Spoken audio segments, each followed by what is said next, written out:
Welcome to Business Innovators Radio, featuring industry influencers and trendsetters sharing proven strategies to help you build a better life right now. Hello, listeners. This is your host, Andy Curry. Welcome to the show today. Boy, have I got a show for you. You're going to love this. Very interesting guest with us today. Her name is Baya Voce. That's Italian, in case you're wondering. Baya Voce, what a great name that is. Let me tell you a little bit about Baya. Before the interview, we were talking, and I've got some neat information out of her. She's been in business for the past 4 years. She calls herself a relationship curator, and she's all about connections, and that's one of the common threads, and also being bold, and we'll talk about that here in a minute. She was a date coach before. She's been on reality TV 8 years ago on MTV. She's based out of Salt Lake City, and she does a regular spot on ABC monthly. So, Baya, welcome to the program. Thank you. Thanks so much for having me. I'm happy to be here. We are really happy that you're here. That's quite a list of accolades. Let's talk about, first of all, real quickly about your reality TV. You had mentioned that, and I think the folks will find that interesting. Yeah, so I was on The Real World 8 years ago. And, the funny thing about it is when I was young, I would have people give me their yearbooks, and I would sign their yearbooks with my autograph and say, one day I'm going to be famous. And while fame didn't show up quite like I thought it was going to, reality TV was really no accident. I was kind of obsessed with being front and center, being in the limelight. And so when auditions for The Real World came into town, I was like going to make it on that show. I kind of made it my mission to get on that show. So then I moved it was filmed in Brooklyn. It was The Real World Brooklyn. And it was a really fascinating experience. And actually that experience lent itself to my interest and kind of obsession with relationships and connection. Okay. And obsession and interest in relationships, how did that come about exactly? What sparked that? Well, I was plopped in this kind of social experiment with 7 other people, and we're strangers. And, the whole tagline of The Real World is you're picked to live in a house and you stop being polite and start getting real. And so we were all kind of picked to live in this house together. We didn't know each other, obviously, and we were all kind of picked as these characters. The producers wanted us to have a specific character that we were going to show to the world. And so what happens when people are on camera is their personality is kind of amplified by 10. And then through the editing process, of course, their personalities are then amplified again. And so I just watched this whole kind of experiment unfold. And meanwhile, I'm only 21 years old. So I had no idea what I was doing. I didn't understand the psychological effect that it would take on me after the show wrapped and it was all said and done. And there's a whole lot of the dynamics that are played within the roles of people when you're in this house, you're always being taped, and you're in this roommate situation just really fascinated me because you see people's personalities like you never do in real life. And while it wasn't contrived in the way that they were telling us what to do and what to say, it was definitely contrived in the way that they picked us very specifically because of the conflict we would have with each other. Meanwhile, America's thinking that's the way they really are. Exactly. Okay, that's fascinating. So you did that 8 years ago, and what did you do next after you were done with that? So after I was 21 years old, so I was focused on finding myself and I felt like I had people in my ear saying, you've got to figure it out now. So I kind of went with the next best thing that was going to keep me in the limelight, and I started DJing. And this was totally random. Like, never in my wildest dreams did I think I was going to be a nightclub DJ. But so I started started DJing and just to stay in the limelight. And so a lot of this is, the backbone of a lot of this is insecurity and is my need to feel significant via other people. And I actually find that entrepreneurs, a lot of times, what we'll do is we'll do the thing that gives us the most accolades, or we'll do the thing that on the outside looks so fascinating and interesting, and it's not necessarily the thing that feeds us, it's the thing that looks the best.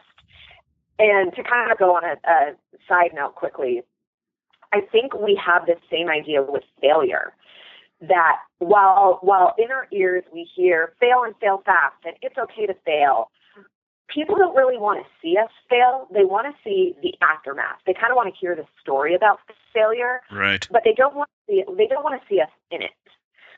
So there's this secrecy about failure, even though we talk about failing, even though it really is a subject that is popular. I think it's romanticized in this, as entrepreneurs, we do fail. As business owners, that's what we do. But when we're in the middle of failing, we don't talk about it. There's very little space to have a conversation, a very authentic conversation about failure.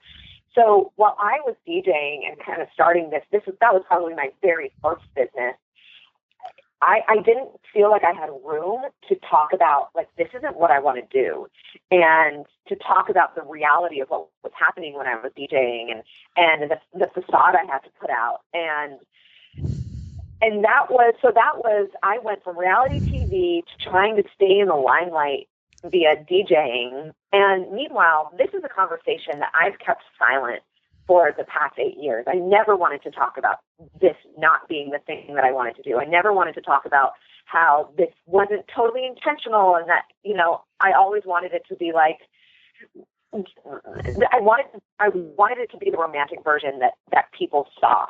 So this is kind of a very recent thing that I'm starting to speak publicly about. Like, hey, it wasn't all glitz and glam. It wasn't all the most exciting and romantic version of what was actually happening in my life. Interesting. Fascinating to listen to you talk. That's fun. Now, after the DJ thing, what happened next? Where did you move to from there? So from there, I was living in New York City at the time, and then I ended up getting my yoga teacher certification in New York. And in the meantime, I was so fascinated by, I got so fascinated with relationships because I was dealing with my own relationship with myself as a 21-year-old and feeling totally lost, which at the time I thought that was just me. And now I just realize kind of every 20-something-year-old's quarter-life crisis. Yeah, definitely. And so from there, I was trying to find myself. So I started doing yoga a lot. I enrolled in the yoga teacher training program, ended up falling in love with the guru, the owner of the yoga studio, and he completely manipulated me. So long story short, like, we dated, he wined and dined me like I had never experienced. And then I found out he was dating like 3 of the other women. So it was kind of this stereotypical guru-student relationship. Oh, man. So that got me, I know. And that just, the reason I even tell that story is because that got me so interested, even more so in relationships and the role I play in relationships. Okay. So the question I often ask myself is, who am I being in order for people to be who they are towards me? So I'll say that one more time just to digest it. Right. Who am I being in order for people to be who they are towards me? So I just became so interested in the role that I play, whether that was on the show, whether that was in this relationship where I got completely manipulated. So from the yoga teacher training, I moved to Aspen, started a yoga studio, lived there for a couple years, moved to Salt Lake City where I grew up. And the dating scene here was so terrible that I thought, I'm going to make it my mission to change the face of the dating scene in Salt Lake City. That all came from this kind of identity that I had created from reality TV, from DJing, from the manipulation that I had with that guru. So it was, I tell those stories to just lead into really the base of why I became so fascinated with relationships. And then moving to Salt Lake was kind of the apex of where I started to build relationships companies. Okay. And how did it go for you? Well, the first company that I started was a complete failure. I mean, I would throw these single mixers that were like, I look back on them now and like, oh my goodness, did I really do that?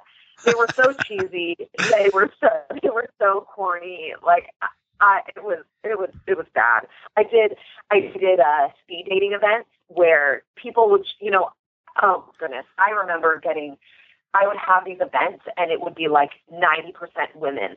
And I was like, had to figure out right then how I could match the women with the men. And there were like no men there. So, oh my goodness, it was just, I got people so angry with me. Anyhow, it was kind of a mess. So from there I started, that was my first company. It was matchmaking, which again, I was a terrible matchmaker. I tried really hard. I thought it was going to be good. And it was just like mismatch after mismatch after mismatch. Mm-hmm. And what happened was so actually this is sort of interesting. So after matchmaking, I would get these calls from the women being like, what were you doing setting me up with that guy? He was blah, blah, blah, blah. I was like, I swear. That's funny. I swear he was, and I would be like, I swear he was great when we met. He was such a good guy. So what I ended up doing was these guys would call me for matchmaking, and I basically just invented a different service with them. And I said, in order to be match made, you have to be coached first, because what I noticed is that I would match them and then they would crash and burn on their first date. So I started date coaching for men, and that's where I found kind of my zone of genius was with these men going on their first date. I would, one of the things that I would do is I would have them record their dates, and their date wouldn't know they were doing it. I would have them record their date, and then I would listen to the whole date, and I would go back to them and tell them, this is where you went wrong. These are the things that worked. These are the things that didn't work. This is why you either got a second date or didn't get a second date. So that was a pretty interesting. That was my first kind of go at starting a real business. Now, let me interject there for a second, if I may. Please. I want the listeners to really take note of what you said. First of all, when you talked about going on the reality show, by golly, you were bound and determined to be there. And that's, to me, entrepreneurship at its best, because you just know you're going to do it, and by golly, you're going to do it. And you did. And then we fast forward to the dating thing, and your first business venture failed. Welcome to the program that happens to all of us, Yeah. But you kept at it, and you suffered the embarrassment, the, oh my gosh, what was I thinking? Because I've been there a lot myself. And then you suddenly noticed something. They need coached. And that started working for you, didn't it? Yes, absolutely. And is that what made your company take off from there? Yes. So it was the coaching that really, it was the missing link.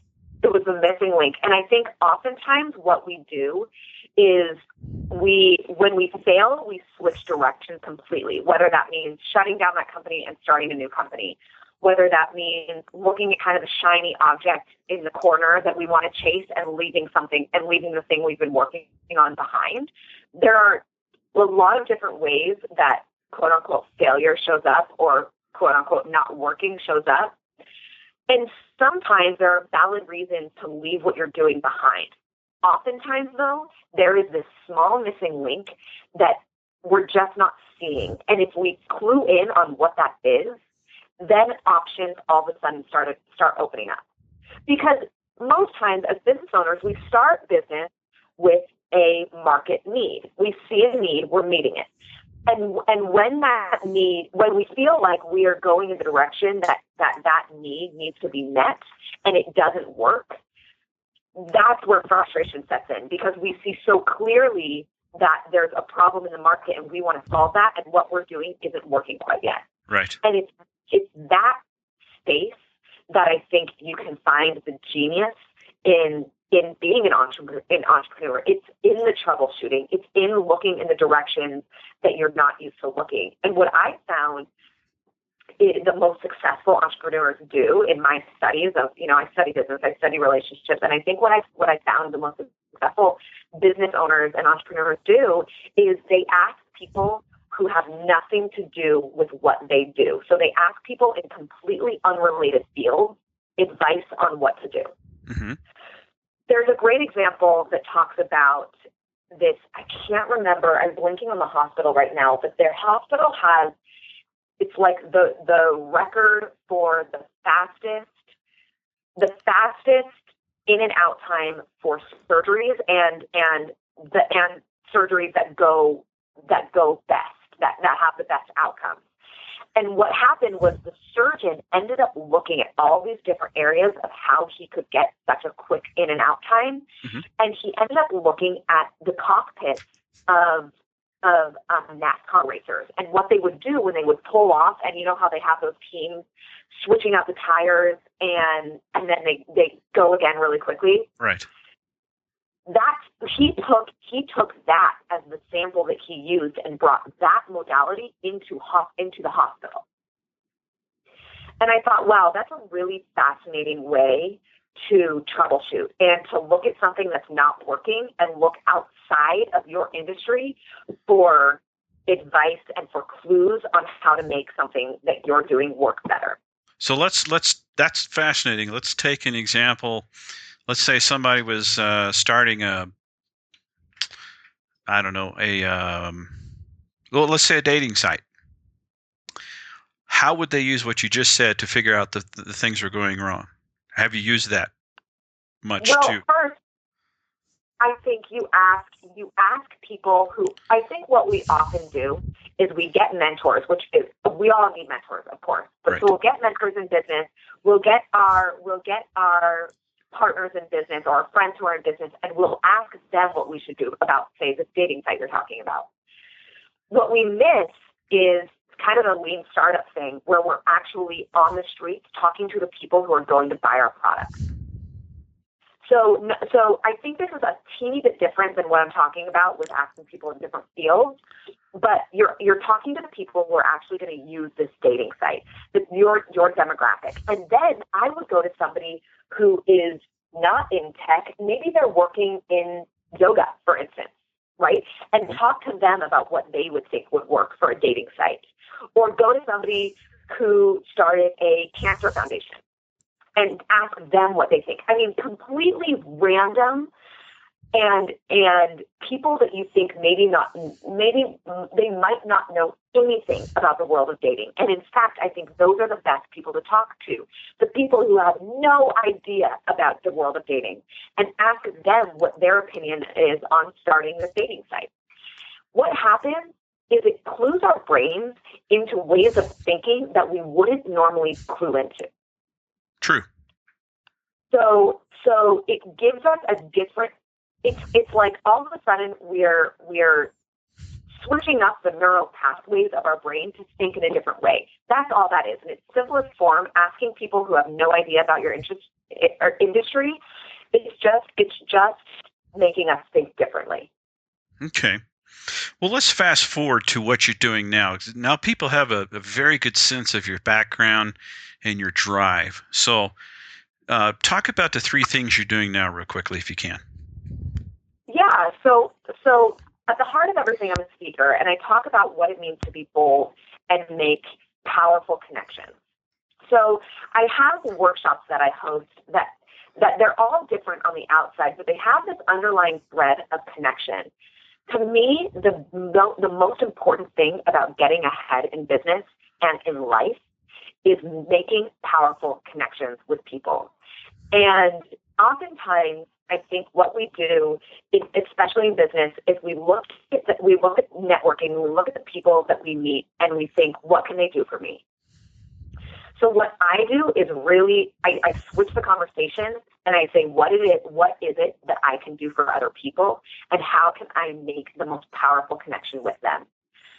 So I host these 3 different events and workshops. The first one I host is something called Secret SLC. Secret SLC is an invite-only event where I invite leaders from all different industries to come for an evening where you connect. The X factor is that you don't get a +1, so you don't know who's going to be there, and you don't know what the event is until you walk in the doors. So it could be anything. We've had the Utah Opera perform, or we've done workshops, or we've had a burlesque dance performance, or we've had really stimulating conversation around advocacy. So it's real. It can be, you don't know why you're walking in. Now can I ask you, how do you monetize that? So it's sponsorship based right now. Okay. And we did one event where we charged. Right now we're not charging and it's free. We may change that up, but it's an experiment, and this is all about experimenting. Mm-hmm. So for now we're going with a sponsorship model and not charging for tickets. And we may end up moving to a ticket sales model. I'm just playing with it right now. I'm calling this a big experiment. That's neat. And why it works is because the guest list is curated. I don't care who you are as long as you're doing something really powerful in your community. And each event we're curating, so maybe we're inviting creatives and investors to one event. And I know the people who are going to be at the event can benefit from knowing each other. So all of these are highly curated events. So there's no accident that you're invited, which makes the conversation all the more stimulating. So that's one of them. The other thing I do is I travel nationwide with a workshop I call Seduction 101 for all women. What I've found worked is the subheading of this is how to find success from the boardroom to the bedroom. So I talk about really at the heart of Seduction 101 what it means to be confident and what it means to love yourself. And those workshops are really fun. I call them a mix between the best girls' night out and a really intimate conversation. So that's a really fun thing that I travel with. And then the other thing I do is called the Bold Affair, and I host workshops for women in business. The Bold Affair is all about cheating on the drab conference that's in the conference room with no windows, and you don't move your body all day, and you eat kind of crappy food, and you listen to the cheesy hype up music all the time that every time I hear it, I'm like, really, not again. So it's just about cheating on that workshop and having an affair with having it all. That means exercise, moving your body, making powerful connections in the intimate environment that we provide, and also having a really unique learning space where you have one-on-one time with the experts that we're bringing in, and you're workshopping whatever it is that you bring in, your personal brand. So those are the things that I have up my sleeve right now. Well, Baya, like I asked you before the interview if you ever sleep, and I said that in jest, but actually a little bit of seriousness because you are very busy. And I love your energy. And should people want to know more, they would like to hear you speak, that kind of thing, how can they get a hold of you? They can go to my website. My website is bayavoce.com, and that's B as in boy, A-Y-A, V as in Victor, O, C as in Charlie, E, bayavoce.com. Baya Voce. Okay. Well, Baya, this has been a treat getting to talk to you. It's you're full of energy. I love that your entrepreneurship. You get out there and you try it and you see what's going to happen. That's a lot of people don't do that, but that's right up my alley, and I love to hear that. And I just wish you the best success, and I hope you get everything you want out of life. Thank you so much. This has been a lot of fun. Thanks for listening to Business Innovators Radio. To hear all episodes featuring leading industry influencers and trendsetters, visit us online at businessinnovatorsradio.com today.